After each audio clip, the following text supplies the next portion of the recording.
아버지 하나님 고맙습니다. 오늘도 변함없이 저희들에게 새날을 주시고 이 날을 하나님께서 주시는 능력으로 하나님께서 채워주시는 새로운 소망으로 살아가게 하시는 줄로 믿습니다.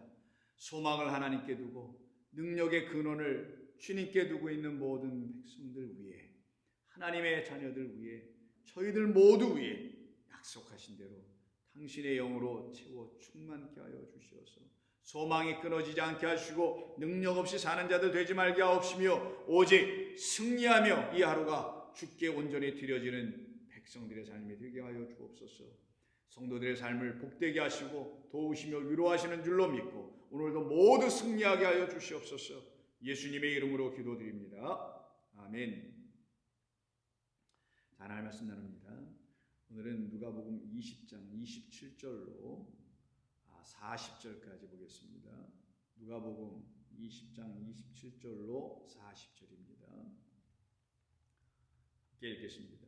부활이 없다고 주장하는 사두개인 중 어떤 이들이 와서 물어 이르되 선생님이여 모세가 우리에게 써주기를 만일 어떤 사람의 형이 아내를 두고 자식이 없어 죽으면 그 동생이 그 아내를 취하여 형을 위하여 상속자를 세울지니라 하였나이다. 그런데 7형제가 있었는데 마디가 아내를 취하였다가 자식이 없이 죽고 그 둘째와 셋째가 그를 취하고 7이 다 그와 같이 자식이 없이 죽고 그 후에 여자도 죽었나이다. 7이 다 그를 아내로 취하였으니 부활 때에 그 중에 누구의 아내가 되리까?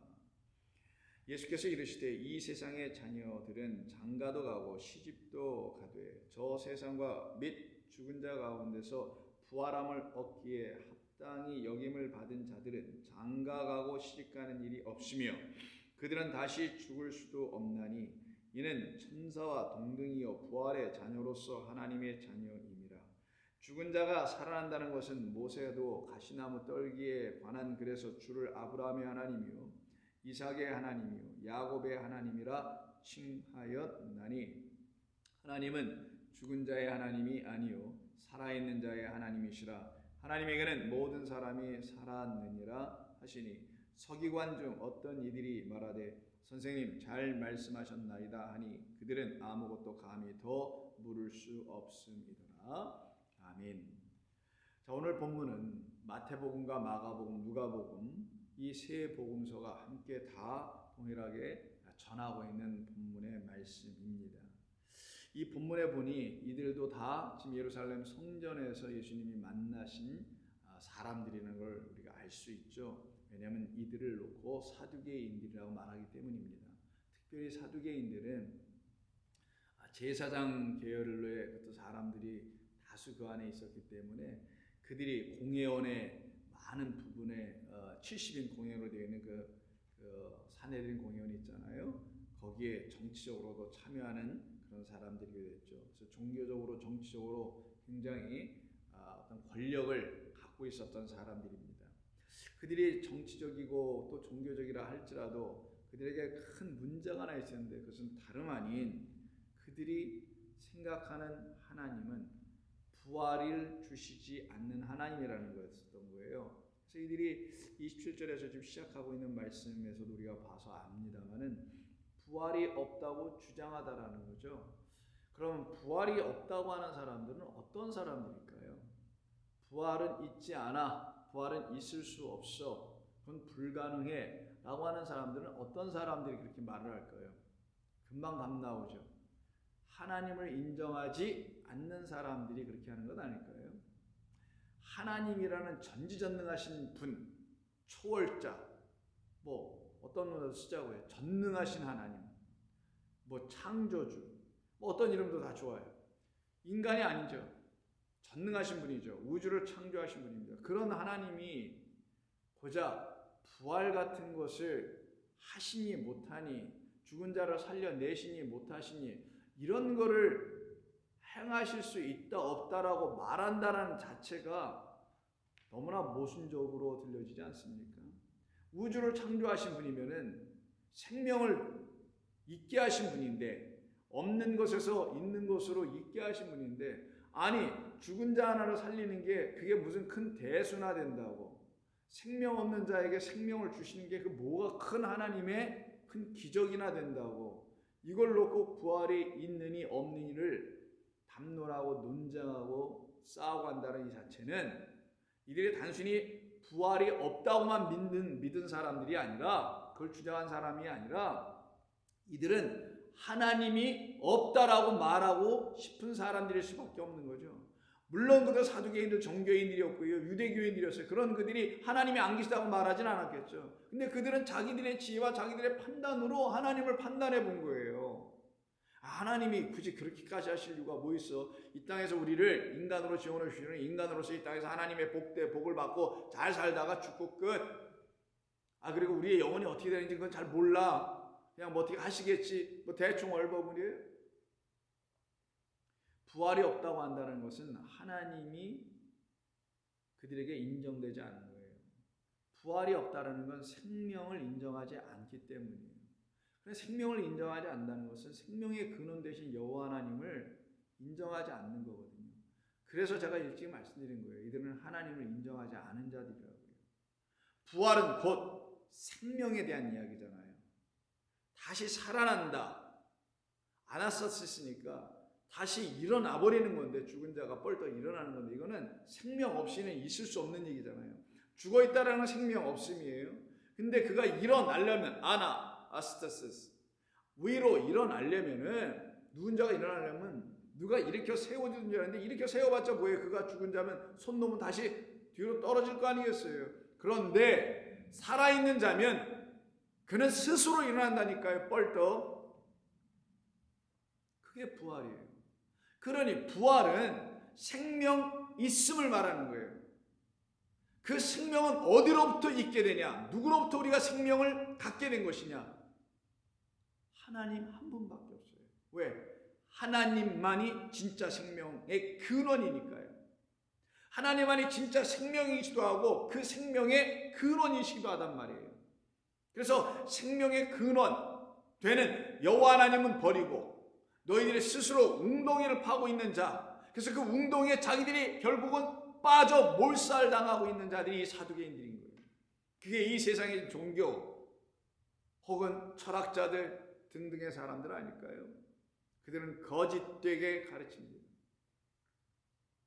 생명을 만나보지 못하고 생명을 맛보지 않으면 생명의 하나님을 알 길이 없기 때문에 거짓되게 하나님의 말씀을 인간의 말로 바꾸어 전하게 되죠. 생명의 말씀을 만난 적이 없기 때문에 이렇다라는 거예요. 하나님의 말씀, 율법을 이들이 알고 있다고 하는데 율법을 거론하고 율법을 인용은 하는데 그 율법이 이들에게 생명의 말씀이 되지 못했어요. 요한일서 1장에서 뭐라 합니까? 세례 요한이 1장 1절 태초부터 있는 생명의 말씀에 관하여는, 이게 언제부터예요? 2000년 전에 뚝 떨어져 오신 분이 생명의 말씀이라는 거예요? 아니에요.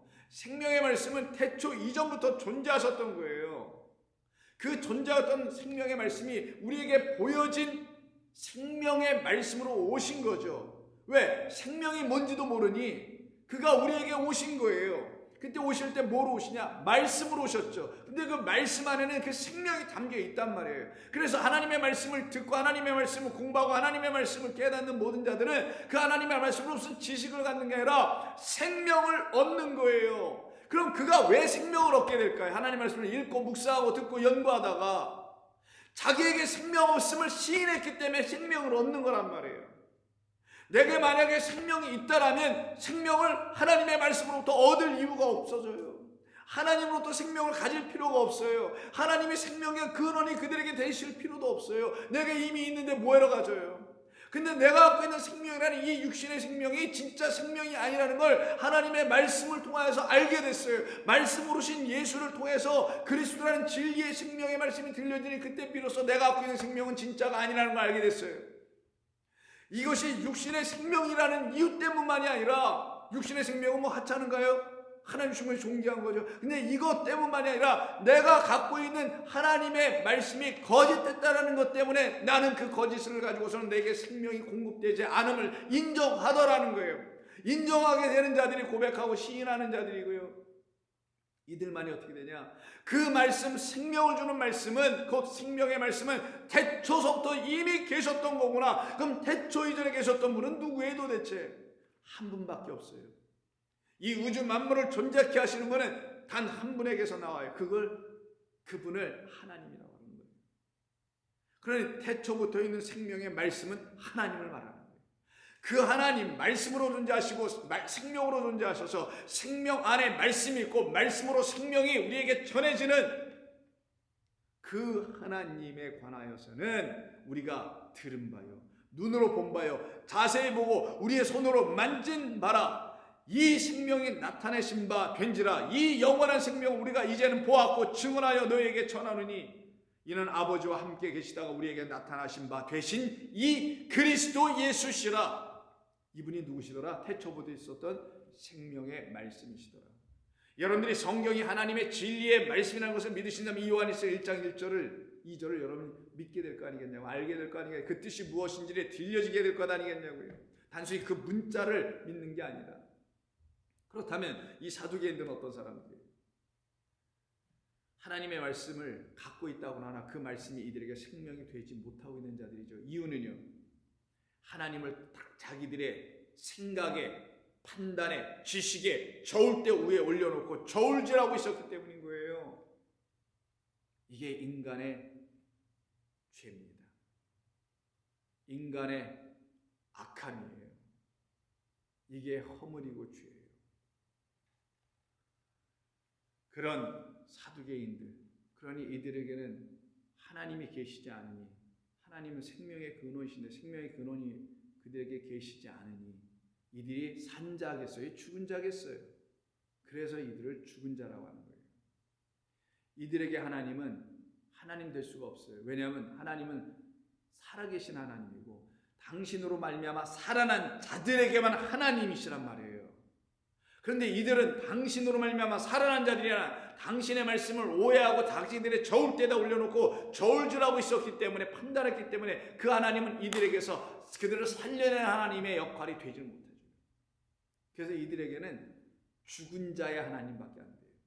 죽은 자, 귀신들이, 망령들이, 혼령들이 되어서 구천을 떠드는 것처럼 악령으로 하나님을 믿겠다고 예배하고 하는 자들에 불과할 수밖에 없게 되는 거예요. 그래서 이들이 하는 일이 뭐냐? 자기들의 생각이 맞다고 주장하더라는 거예요. 이때 주장하다 안티레고입니다.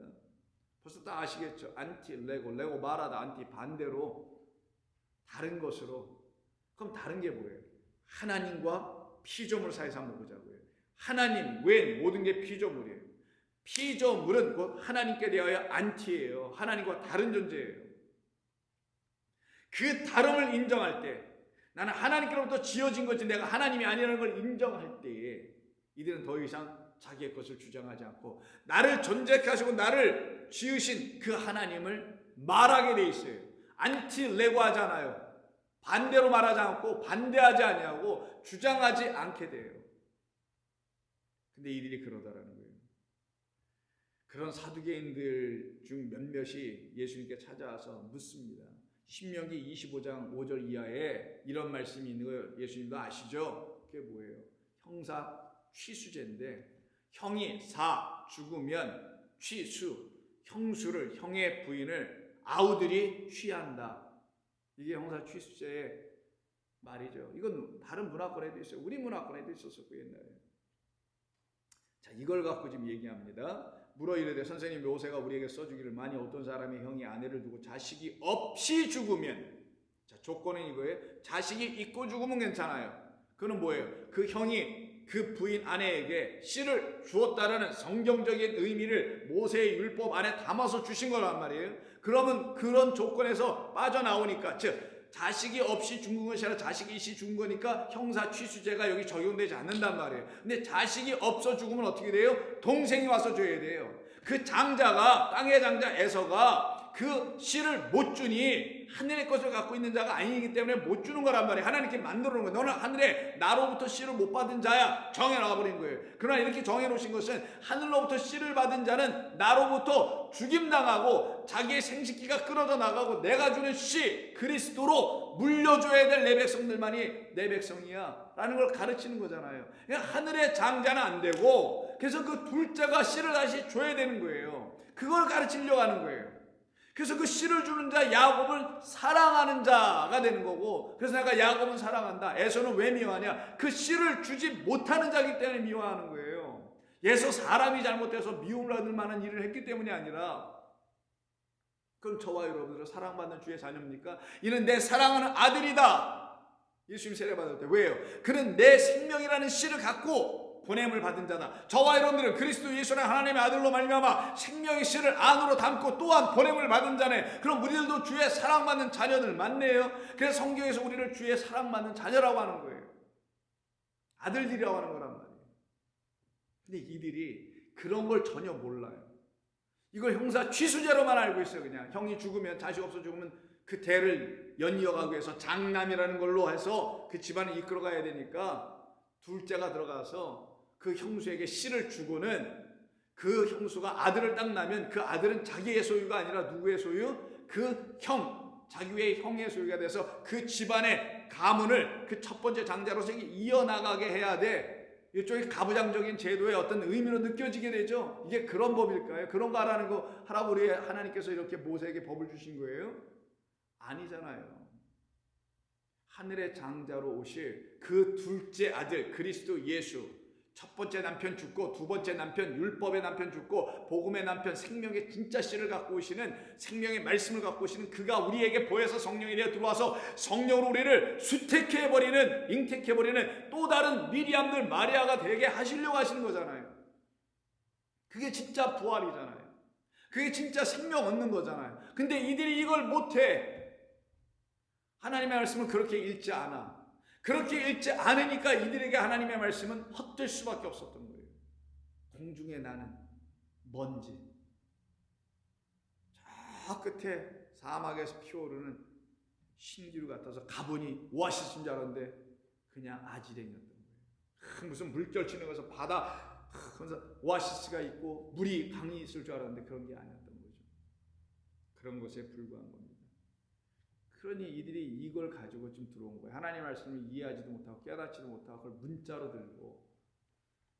그래도 거기까진 좋아요. 그래도 그렇게 하라고 했으니 그렇게 지킨다고 하면 좋겠는데, 그래서 그 동생이 아내를 취하여 형을 위하여 상속죄를 세울지니라 하였나이다. 그런데 안타깝게도 칠형제가 있었는데 여기서부터 이들이 이제 일을 만들어 갑니다. 하나님이 이렇게 하라고만 하신 거예요. 그럼 하나님께서 어떻게 하신다는 거예요? 그 둘째를 통해서 씨를 주시겠다, 안 주시겠다? 주신다는 거죠. 근데 그 집안의 육적인 가문을 이끌어가기 위해서 씨를 주신다는 거겠어요? 아니면 하나님의 나라의 백성, 당신의 가족이 되기 위해서 그 톨레도토 계보 안에 들어오게 하기 위해서 하나님께서 이렇게 하신다는 거겠어요? 근데 그들은 이 후자로 읽어내지 못했던 거죠. 그래서 하는 말이, 당시의 사람들 랍비들이 늘 백성들로 하여금 질문받는 질문 하나를 이들이 또 들고 들어옵니다. 가이사에게 던지고 싶었던 그런 질문 있었죠. 세금 드리는 거에 많은 거예요. 예수님께 던졌던 질문 그거잖아요. 똑같이 이들은 또 질문 들어요. 랍비들이 늘 질문을 받았던 질문. 그런데 7형제가 있는데 마지가 아내 물 취하다가 자식이 없어 죽고, 둘째, 셋째가 그렇게 취하고 죽고, 결국 7번째까지 7형제 모두가 그 형수에게 씨를 못 주고 다 죽었다라는 거예요. 자기들에게 아내들에게 씨를 줬는지 모르지만 그 형수에게 못 줬다라는 거예요. 그럼 어떻게 돼요? 그 집은 대가 끊어진다고 생각한다는 거죠. 그렇게 죽었을 때라고 이들이 하나의 예로, 하나의 케이스 스터디처럼 상정해 놓고 예수님을 시험해 보려고 하는 겁니다. 32절. 그 후에 여자도 죽었나이다. 7이 다 그를 아내로 취하였으니, 그러면 당신 예수는 바리새인들처럼 부활이 있다고 좀 가르치고 나는 부활이요 생명이니 이렇게도 얘기했다는 걸 우리가 들었는데, 그럼 부활을 할 때에 그 중에 누구의 아내가 되리까? 그 7 형제가 부활을 한 다음에 전부 다 그 형수에게 전부 다 씨를 주려고 했어요. 한때 전부 다 남편과 아내의 관계에 있었잖아요.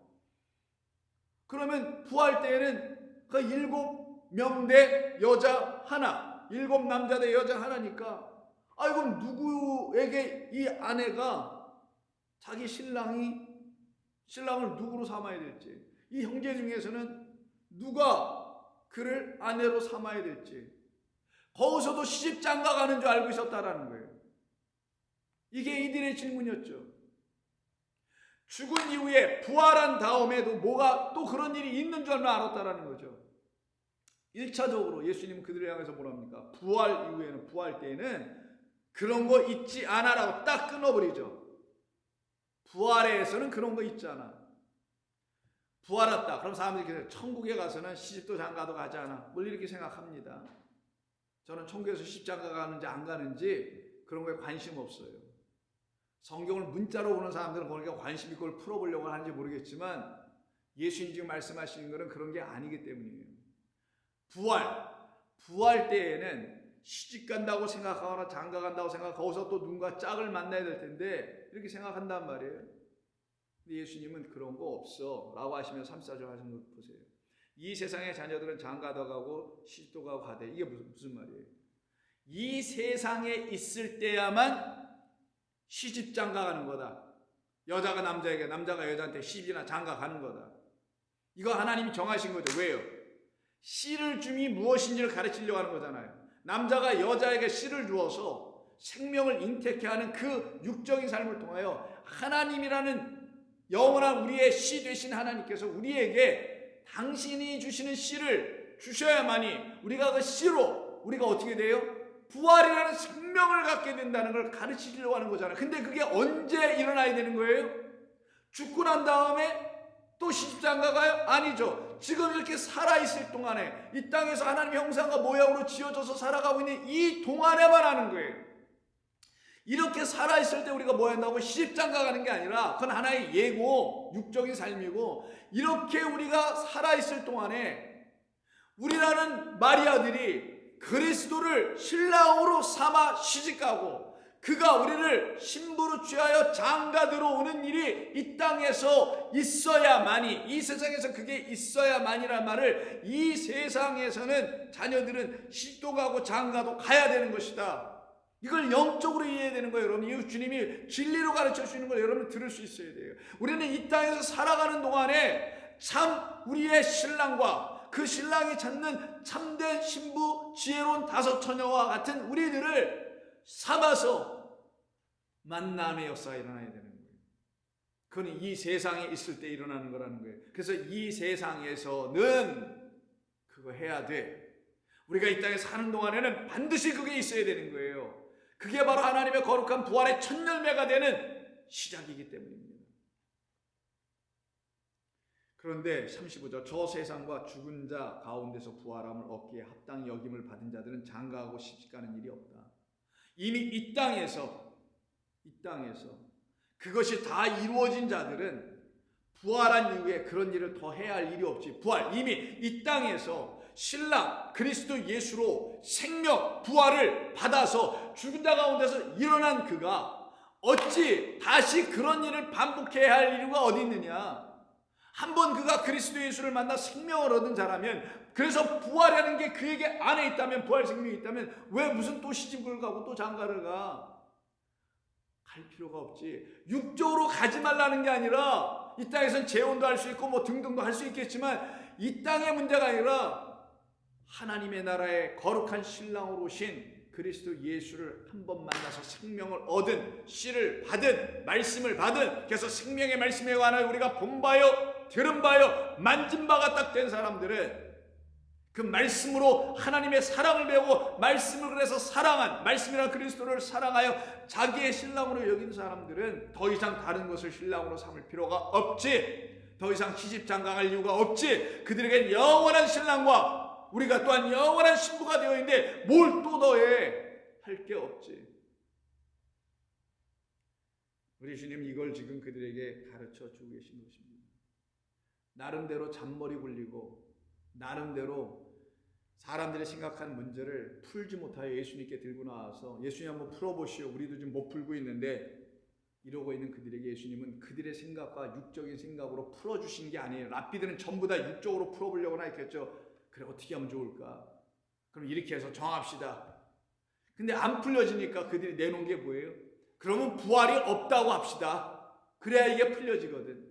부활을 전제하고 놓고 볼래니 그럼 죽은 다음에는 부활한 다음에 그래 죽은 이후 부활을 해버리면 그때는 이거 어떻게 할 거냐 이 문제를 해결을 못하니 그 문제를 해결하지 못하는 자기들의 무지함 때문에 부활을 부정해버리고 있는 거예요. 지금 하나님의 말씀을 모른다고 해서 무지하다고 해서 하나님을 부정할 거예요.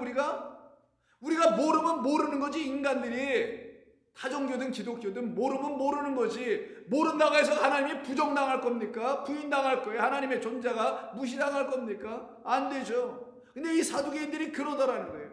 자기들이 모르니까 어떻게 해요? 하나님을 부인해버리는 거예요. 하나님을 부인한다는 게 바로 부활을 부인해버리는 거예요. 자기들이 원하는 답이 자기들의 머리와 자기들의 지혜와 그 등등의 것에서 나오질 않으니 그럼 부활을 삭제해버려야 되지. 부활을 지워버리면 되지 라고 판단하더라는 거죠. 그래서 부활을 지워버린 거예요. 이들이. 그래서 부활이 없다고 주장하는 거예요. 이 말은 자기들의 생각을 주관, 관철, 자기들의 철학을, 자기들의 종교적인 신념을 철통같이 지키고 그를 관철해 내기 위하여 하나님을 과감히 버리는 자들, 자기들의 종교와 자기들의 신앙을 지켜보려고 성경이 말하는 하나님을 과감히 버리는 자들 있습니다.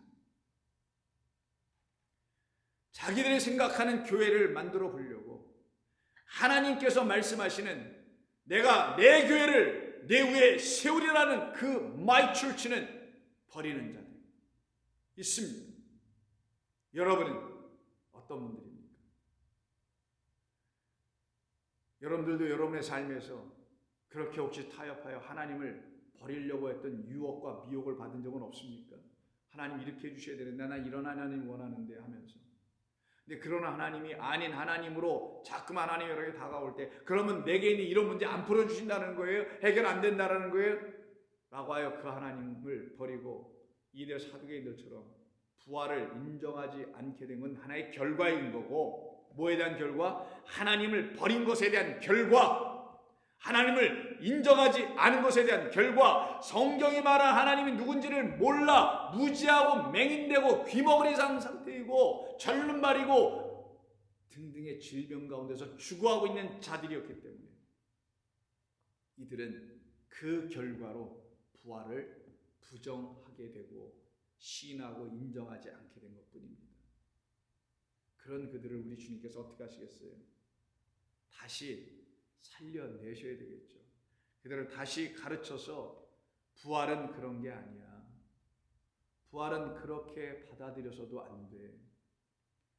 너희가 부활을 인정하지 않는다는 것은 너희가 그 하나님을 너희 스스로 만들어 우상으로 갖고 있다가 그 우상의 하나님 버리고 너희들이 지금 부활이 없다라고 말해주는 또 다른 하나님, 그 우상의 하나님을 너희들이 만들어 놓고 섬기고 경배하는 사탄 숭배자들과 똑같은 거예요.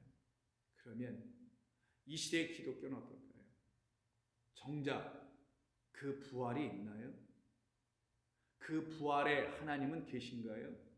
만약 이 기독교도 타종교와 크게 다를 바 없이 그 부활의 하나님, 성경이 말하는 그 진짜 하나님, 왜 일곱 아들을 얘기하시는지에 대한 그 말에 대한 뜻도 모르고 왜 첫째가 안 되면 둘째를 통해서 하게 했는지 왜 일곱 가지로 딱 말씀하신 것인지 그것 자체도 모른다면 부활에 대한 소망은 있는 종교 혹은 교회에 있을 수 있을지 모르지만 부활은 없는 소망만 갖고 있는 그래서 죽은 다음에 먼지가 흙이 다시 모여서 부활이나 해야 될 것 같은 부활하고 싶어하는 그런 소망은 있으나 한 번도 부활은 없는 그래서 부활의 신앙이 없는 부활을 소망만 하는 자들로 혹시 살아가진 않을까요?